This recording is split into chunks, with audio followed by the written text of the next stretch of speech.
So what happens to the family residence in a divorce? Typically, the family residence is going to be one of the, if not the highest value assets. The family residence most likely will be sold and the proceeds will be divided equally by the parties. Now, if one party has brought in money from a separate source for the down payment, those funds will be reimbursed to that party.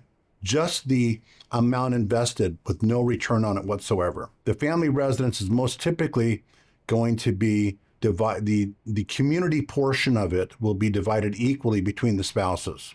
And one party may remain in the house for a period of time during the divorce. And that party eventually will either have to, if they want to keep the house, they'll have to buy the other party out by refinancing or getting a loan, but they have to buy the other party out of their value. So that's the family residence. Now, there are certain situations where parents, they decide they want to keep the kids in the residence so they can defer the sale of the residence for a period of months or years. But typically, we don't do that very much. In fact, the studies have found that children, they do suffer during the divorce process, but leaving the home is not the primary reason why they might have difficulty. Oftentimes, children are super fine to just spend half the time in dad's house, half the time in mom's house. They only have a room in both places. So in terms of family residence, we typically do not keep that unless one party can buy the other party out. And, we have to look at that. People have to look at, do they really want to buy the other spouse out of the house? Is it really important? And is it affordable to do so? Typically what happens in a divorce is the one party might want to try and buy the other party out of the house. Now, to do that, they will they'll have to pay the other spouse their share of the equity. So they'll pay the other spouse their share of the community equity. And to get the money to do that, they would typically have to get a HELOC, a home equity line of credit, or refinance the entire loan.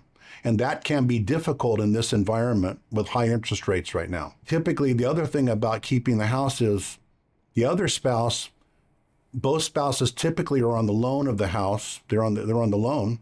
And the other spouse will want to have their name taken off the loan because they're going to want to move on and buy their own home. So that's another reason why the original mortgage or the existing mortgage on the house would have to be completely redone.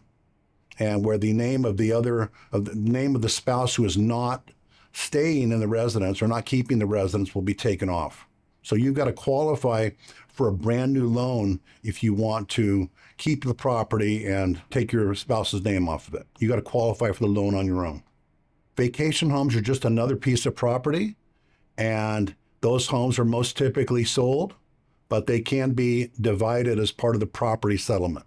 So it just depends on what the asset allocation looks like, what the marital balance sheet looks like, and how much is available and how bad you as a spouse want to keep that second home. Now, sometimes what happens is the one spouse might leave and move into that second property, and that's also an option. If you have any questions about your home and how it's going to be allocated in your divorce, contact the Bledsoe firm.